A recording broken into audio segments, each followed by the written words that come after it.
Hello my प्यारी YouTube family, welcome back to my channel the official Manju Saini. मैं हूं आपकी अपनी मंजू। मेरे ब्लॉग में आपका बहुत स्वागत है। आप कैसे हो? मैं आशा करती हूं कि आप बहुत ठीक होंगे। मैं भी मज़े में हूं, बहुत अच्छी हूं। और इस टाइम तो सब पे माता रानी का रंग चढ़ा हुआ है नवरात्रों का। मैं बाज़ार जाने की तैयारी कर रही थी, तो ये देखिए, ये दोपहर का ब्लॉग है मेरा।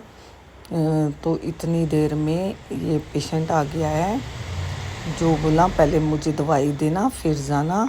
तो मैंने इसको ड्रिप लगाई है, यानी कि बोतल लगाई है। और ये इसके पेट में बहुत ज़्यादा दर्द था, तो बोतल लगाने के बाद ये भी ठीक हो गया है। और वैसे मैंने इसे टेस्ट कराया, ये देखिए पेट कितना कैड़ा है। इसे टेस्ट कराया तो इसके स्टोन था, यानी कि पथरी थी। और फिर इसका आगे अब इलाज चलेगा। मैं यही बात इसकी मम्मी को बताने लग रही हूँ, लड़के की, कि भाई इसका पहले टेस्ट कराओ और टेस्ट करा के मुझे बताना। उसके बाद फिर मैं ये बाज़ार गई हूँ। यहाँ पे बंदर दिखे हैं, तो बंदरों के साथ मैं फ़ोटो खिंचवाना चाह रही हूँ। ये सामने गुरुद्वारा है, बहुत अच्छा है। और उसके बाद हम यहाँ पे ये शॉपिंग करने लगे हैं। और ये मेरी बहन की लड़की है। हम दोनों और मेरी छोटी बहन है, हम तीनों ही गए थे। और उसके बाद हमने ये देखिए अपने लिए कई सूट पसंद किए तीनों ने। और एक तो इनमें बहुत ही अच्छा था, जो कि मैंने लिया था। काफ़ी कॉस्टली भी था और काफ़ी सुंदर भी था। और उसके बाद फिर इन्होंने भी लिए। और हमें वैसे कहीं पे इतने अच्छे ही नहीं मिले, क्योंकि सब जगह कढ़ाई के आ रहे थे। और कढ़ाई भी पता नहीं किस टाइप की सी थी। तो फिर इस दुकान से हमने लिए सरदार जी से, जो कि हमें बहुत ही अच्छा लगा। एक दो सूट तो इनके कलेक्शन बहुत ही अच्छे थे, वो हमने फिर ले लिए। और लेके फिर हम थक गए। फिर हमने यहाँ पे लस्सी पी, दही की लस्सी, जो कि मुझे यहाँ पे बहुत अच्छी लगती है इसी दुकान की। और मैं इनसे अपने आगे बनवा के पीती हूँ। वैसे ये रेडीमेड भी फ्रीज़ में रखते हैं, पर मुझे नहीं अच्छी लगती है। तो ये भैया मुझे जानते भी हैं, तो भई ये ताज़ी ही बनवाएंगे। तो फिर मैंने इनसे ताज़ी बनवा के ये लस्सी पी है। और लस्सी पीते पीते मैंने ये फिर अपनी वीडियो बनवाई है। तो यहाँ पे काफ़ी भीड़ थी, क्योंकि इस टाइम तो सब जगह आजकल शॉपिंग चल रही है। मैं इसके लिए ये घर आए हम, और ब्रूनो के इंजेक्शन लगवाने हैं। मैं इस ब्रूनो के इंजेक्शन भी लेके आई थी बाज़ार से। और ये मेरा लड़का है, ये देखिए हम इसके इंजेक्शन लगा रहे हैं। और मैं इसे खाने के लिए मैंने पिठा दिया है, ज़रा सा मीठा। तो इसको ये दर्द का एहसास ही नहीं हुआ कि भी मेरे इंजेक्शन भी लगा है।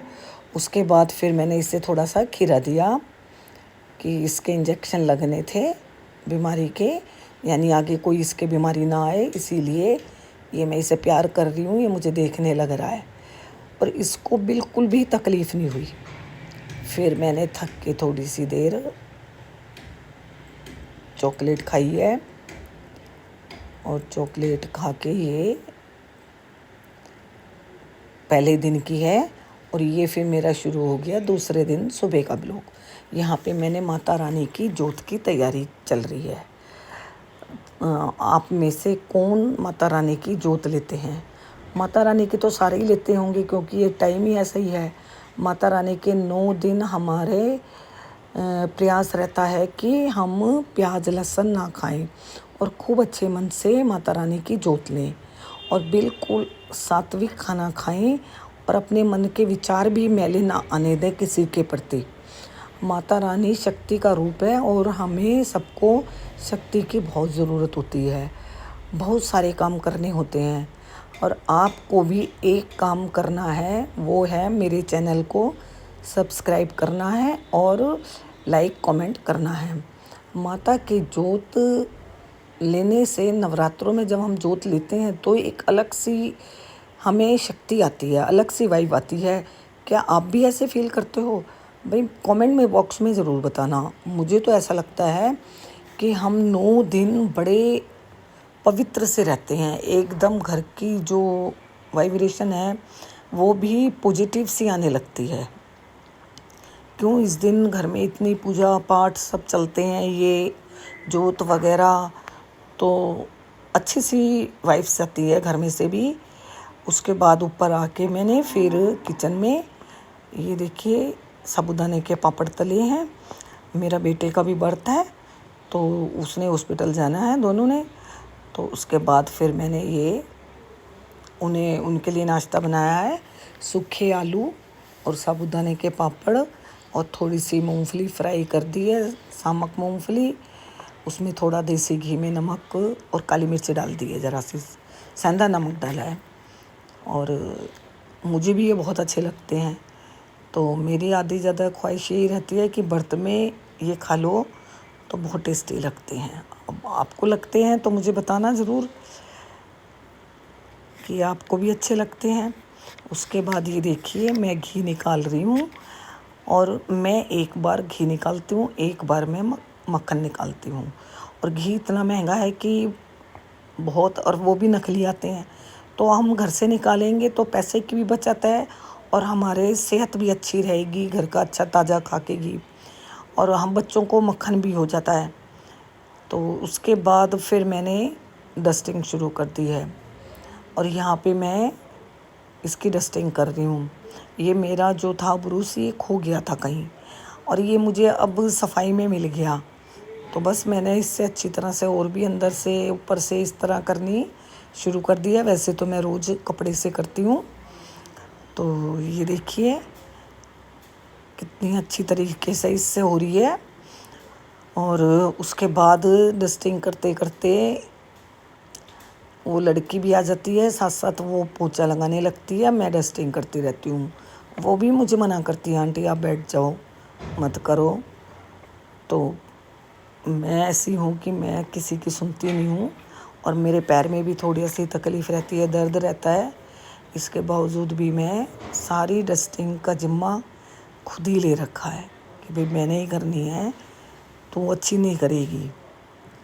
क्यों, साफ़ सुथरा घर मेरी जान है, मुझे अच्छा लगता है, और हमारे कर्म है हमें घर को क्लीन रखना चाहिए। बिल्कुल गंदा घर तो वैसे भी नेगेटिव वाइब से देता है, और हमें गंदा घर नहीं रखना चाहिए। तो मुझे तो खूब अच्छा सब भाई खुशी मिलती है अच्छा घर साफ़ सुथरा देखकर। आपको कैसा लगता है आप मुझे ज़रूर बताना, कमेंट में बता दो। कमेंट में क्या देर लगती है, एक ज़रा सा कमेंट करना होता है, तो आप बताना। उसके बाद फिर मैं अपने किचन में आई हूँ, और मैंने अपने किचन में आकर व्रत की तैयारी शुरू की है, जिसमें मैंने पकोड़े बनाए हैं कुट्टू सिंगाड़े के, आलू में आलू डाल के। और इसके साथ ही मैंने बनाया है रायता और आलू टमाटर की सब्ज़ी, जो कि बहुत टेस्टी बनते हैं और खाने में भी काफ़ी अच्छे लगते हैं, बच्चों को भी सबको भी। और अब मैं ये ब्लॉग यहीं पे समाप्त करती हूँ। आशा करती हूँ आपको मेरा ब्लॉग अच्छा लगा होगा। आप कमेंट में ज़रूर बताया करो आपको कैसा लगा। और धन गुरु दर्शन, राधे राधे। अगले ब्लॉग